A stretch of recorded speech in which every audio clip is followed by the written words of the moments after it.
गुरुर्ब्रह्मा गुरुर्विष्णु गुरुर्देवो महेश्वरा गुरुर्साक्षात् परब्रह्म तस्मै श्री गुरुवे नमः। प्रथमे गुरु को वंदना, द्वितीय आदर गणेश, तृतीय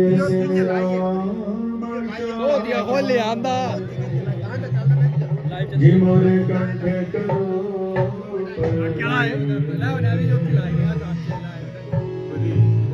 गजाननं भूतगणाधिसेवितं कपिलजम्बुफलचारुं भक्षणम् उमासुतं विनाशकारकं नमामि विघ्नेश्वर पादपङ्कजम्।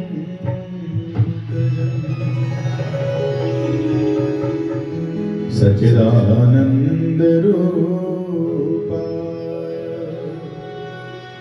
विश्वोत्पत्त्यादिहेतवे तापत्रय विनाशाय श्रीकृष्णाय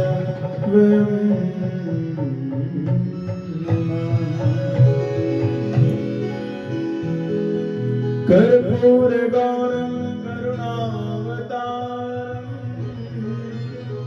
संसारसारं भुजगेन्द्रहारं सदा वसन्तं हृदयारविन्दे भवं भवानि सहितं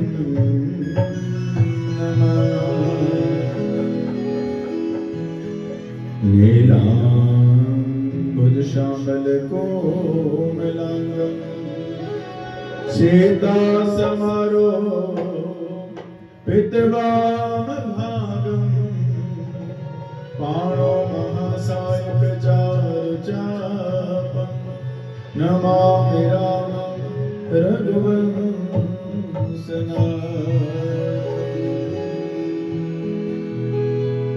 जय जय जय राधारमण, जय जय नवल किशोर,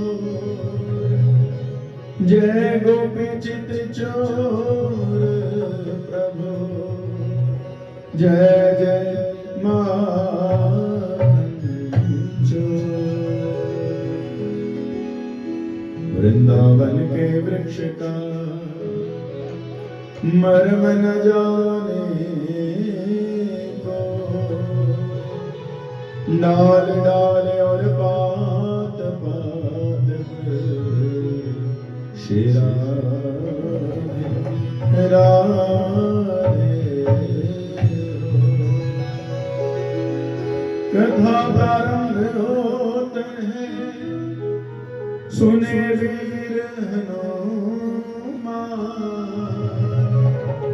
हे राम लखन संग जानकी, आप करो कल्याण।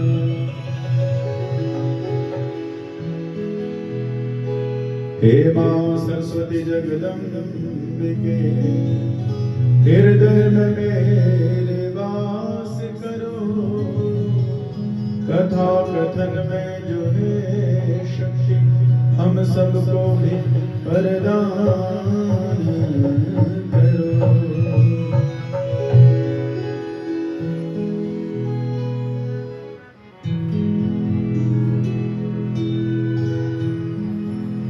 बोलिए सुखदेव जी महाराज की, बोलिए भागवत भगवान की, बोलिए सनातन धर्म की, बोलिए इष्ट देवता की, बोलिए कुल देवता की, बोलिए सब संतन की, सब देवता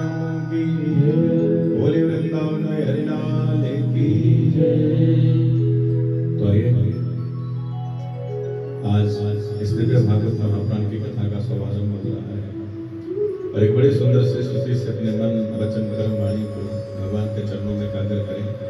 और मेरी एक प्रार्थना है आप सभी से कि आप थोड़ा थोड़ा आगे आ जाइए। आपको कोई डरने की जरूरत नहीं है, आपसे कुछ नहीं पूछा जाएगा, पर आप आगे बैठिए, क्योंकि पीछे से आएंगे तो वो कहाँ जाएंगे? उनको लगेगा कि हाउस फुल है, लेकिन आगे तो पूरी सीटें खाली हैं। आप बिल्कुल आगे जो गद्दे लगे हैं यहाँ पर आगे बैठे। देखिए, दो चीजों में कभी पीछे मत चलिए, एक भजन और दूसरा भोजन। बोलो शंकर भगवान की। भजन और भोजन में कभी पीछे मत चलिए, आगे बैठा करो, आगे आ जाओ। आप डरने की कोई बात नहीं। मुझे पता है आप सोच रहे होंगे पता नहीं पंडित जी कहाँ से आए हैं, नए आए हैं, क्योंकि बता रहे थे प्रवीण जी की भैया यहाँ पर हर साल नए नए पंडित जी आते हैं, तो मेरे ऊपर भी भोले बाबा जी की कृपा हुई है।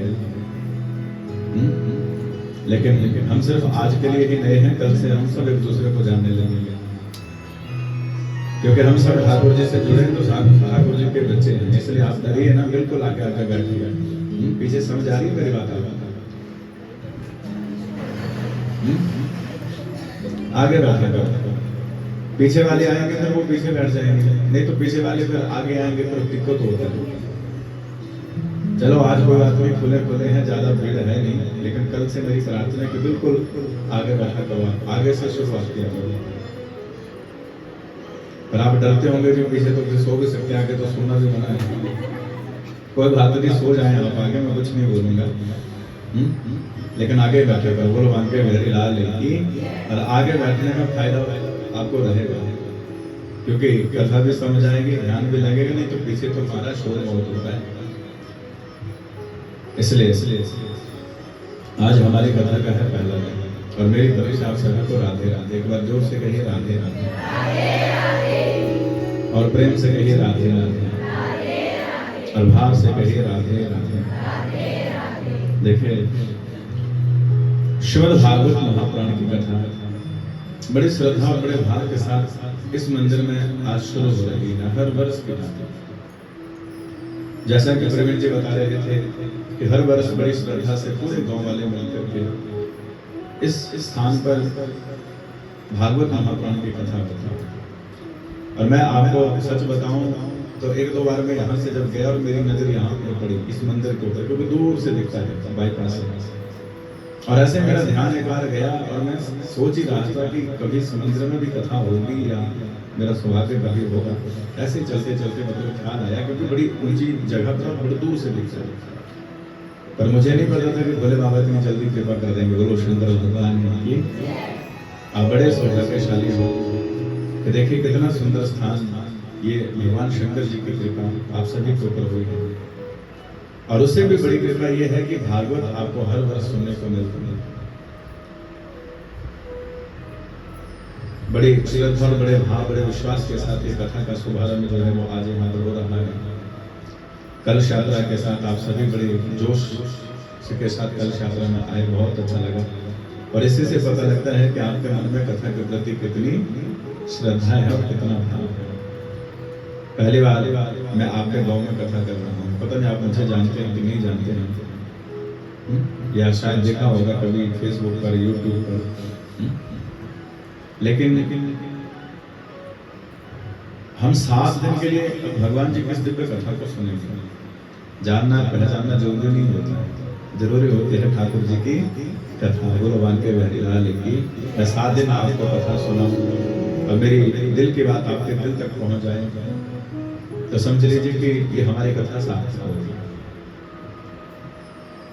क्योंकि हम कुछ भी नहीं, हम सब ठाकुर जी के बंदे हैं, वही सुनने वाले हैं और वही सुनाने वाले हैं।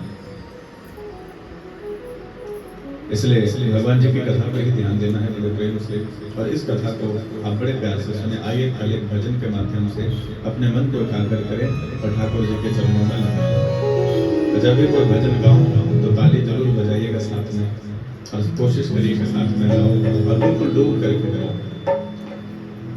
ताकि हमारा ध्यान ठाकुर जी के चरणों में बना रहे। बोलो बांके बिहारी लाल की।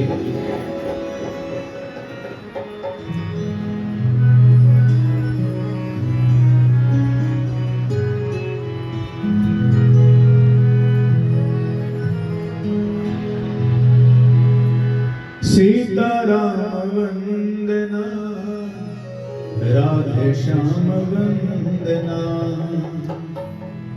सीताराम वंदना, राधे श्याम वंदना, सीताराम वंदना, राधे श्याम वंदना, अंजना के नंदना, वार वार वंदना, अंजना के नंदना, वार वार वंदना, अंजना के नंदना, वार वार वंदना, अंजना के नंदना, वार वार वंदना, सीताराम वंदना, राधे श्याम वंदना, सीताराम वंदना, राधे श्याम वंदना।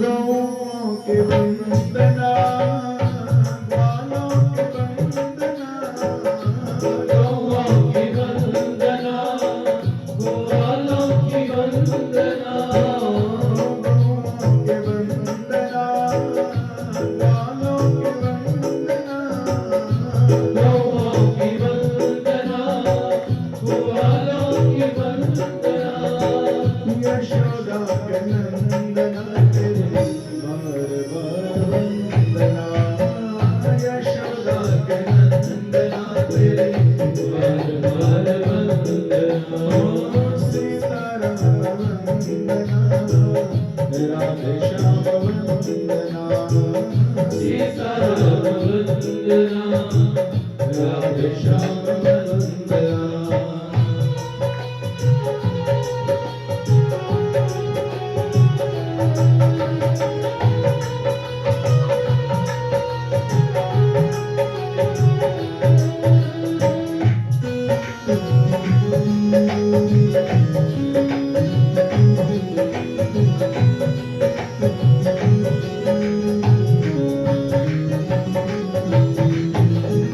शिव जी की वंदना, गौरा जी की वंदना, शिव जी की वंदना, गौरा जी की वंदना, शिव जी की वंदना, गौरा जी की वंदना, शिव जी की वंदना, गौरा जी की वंदना, गौरा जी के नंदना, तेरे बार बार वंदना, गौरा जी के नंदना, तेरे बार बार वंदना, सीताराम वंदना, राधे श्याम वंदना, सीताराम वंदना, राधे श्याम वंदना।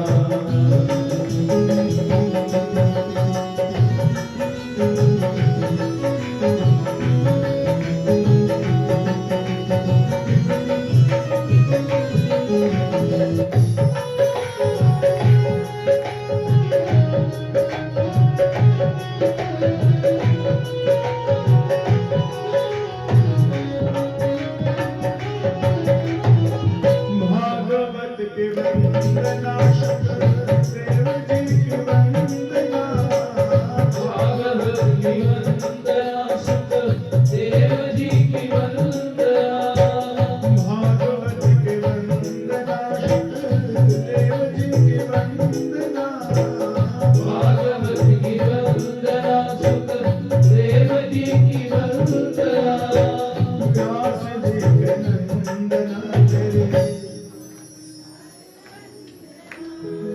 व्यास जी के नंदना, तेरे बार बार, सीताराम वंदना, राधे श्याम, ओ सीता